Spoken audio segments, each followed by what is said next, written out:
Oi, gente, voltando aqui hoje para conversar com vocês sobre mais uma dica de comportamento, de libertação, né? Eu acho que cada papo que a gente tem aqui tem esse intuito de auxiliar você a se libertar de tudo que amarra tua personalidade, e, portanto, tira seu poder, tira sua liberdade para crescer, para ser feliz. E essa visão que eu tenho justamente abarca psicologia, filosofia, espiritualidade, metafísica, isso que é bacana, olhar o ser humano de um modo integral. Essa é a proposta do canal Entre Vidas e minha, Marcelo Cotrim, aqui com vocês.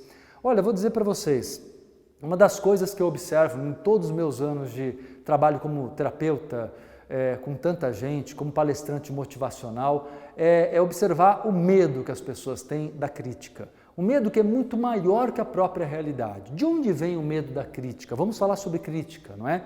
O medo da crítica, na verdade, é o medo da rejeição. A crítica é sempre algo colocado de uma maneira destrutiva. Aí você vai dizer assim para mim, pera lá, mas eu sei que existe também a chamada crítica construtiva, não é?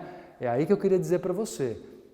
Ledo engano, como se diz, é engano total. Não existe crítica construtiva, é algo absolutamente incoerente. Eu vou explicar isso para você agora. Toda crítica é negativa, toda crítica é para derrubar. Na verdade, a crítica, indo na raiz da palavra, a crítica significa gerar uma crise. Crise é ruim? Não, ela não é ruim quando ela acontece naturalmente. Exemplo do adolescente, em que nós colocamos normalmente o adolescente está em crise de crescimento, crise da adolescência. A crise da adolescência acontece porque o adolescente se percebe iniciando uma vida adulta, deixando de ser criança. Ele percebe que responsabilidades estão chegando, não é? Escolhas, exercício do livre-arbítrio e suas consequências, não é?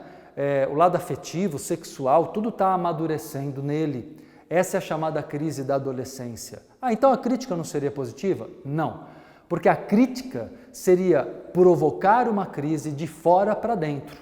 É uma pessoa tentar causar no outro a crise do crescimento. Isso não é possível.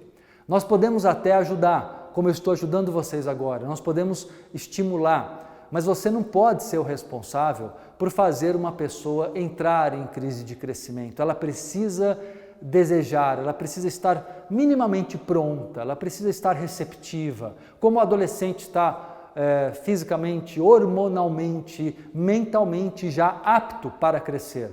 Se os professores, os pais ensinam esse adolescente a ser adulto, é porque o organismo dele, a cabeça dele, o cérebro dele está pronto para isso. A crítica é tentar mudar uma pessoa, mesmo quando ela não tem maturidade para isso. É fazer lavagem cerebral, ou seja, toda crítica é um gesto, é uma atitude de manipulação. E todo crítico tem um ponto de egoísmo na crítica que faz. Todo crítico ele tenta manipular a seu favor, a favor dos seus interesses. Mas vamos explicar melhor ainda. Então não existe nada que nós possamos falar de negativo de alguém que não seja crítica? Olha, existe uma coisa chamada análise, mas é raro, é difícil quem consiga fazer uma análise.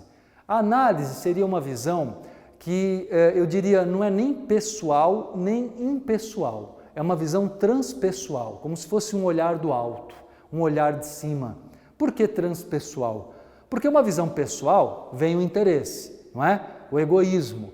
Vem uma outra coisa que eu vou trabalhar no outro vídeo com vocês, chamada projeção de personalidade, onde você se espelha no outro. Basicamente entenda isso agora. Você se vê no outro, o outro tem algo que pode te oferecer, que você queira, não é? Ou que você queira modificar, como eu disse. Então sempre há um interesse no jogo da crítica, sempre há uma manipulação. Agora, a visão impessoal já é uma visão fria demais, uma visão distante demais, não dá para compreender a outra pessoa. Então o pessoal e o impessoal não são ideais, são muito extremos, são condições extremistas. Para você enxergar uma situação mais próximo da verdade, com maior equilíbrio, você precisa ter uma visão transpessoal. Isso significa entrar no sentimento de compaixão, compreender o outro, mas não me envolver com os meus interesses, não me projetar na situação, enxergar o outro de verdade e não o que eu quero que o outro seja para mim. A crítica é sempre isso, tentar fazer o outro ser alguém ideal para mim, na minha convivência. Então você critica seu namorado, sua namorada, marido, mulher, filhos, colegas de trabalho, patrão, e tudo em função do quê? Quem você gostaria que a pessoa fosse. Ou seja, suas expectativas ditam as suas críticas. E por outro lado, quando você recebe crítica de alguém, a mesma coisa. Não vire simplesmente e se altere, se abale com isso. Também volto no outro vídeo para dar umas dicas de como não se abalar com a crítica que lhe fazem, ok? Mas é muito importante nesse primeiro momento você respirar fundo e falar, olha, pera lá, a pessoa está me criticando por um interesse dela. Qual é o interesse dela? E não simplesmente absorver aquilo e já se justificar, não é? Então, há uma diferença muito grande entre crítica e análise. Passe a olhar a vida de um modo amoroso, gentil, mas sem envolvimento pessoal.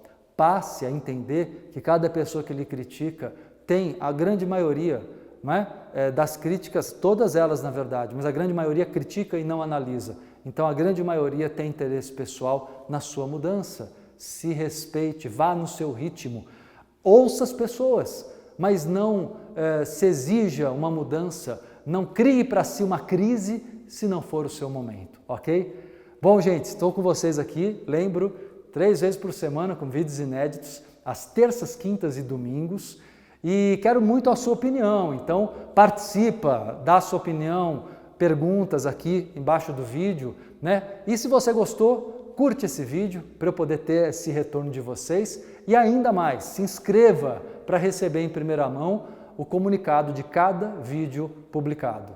Um grande abraço e até a próxima!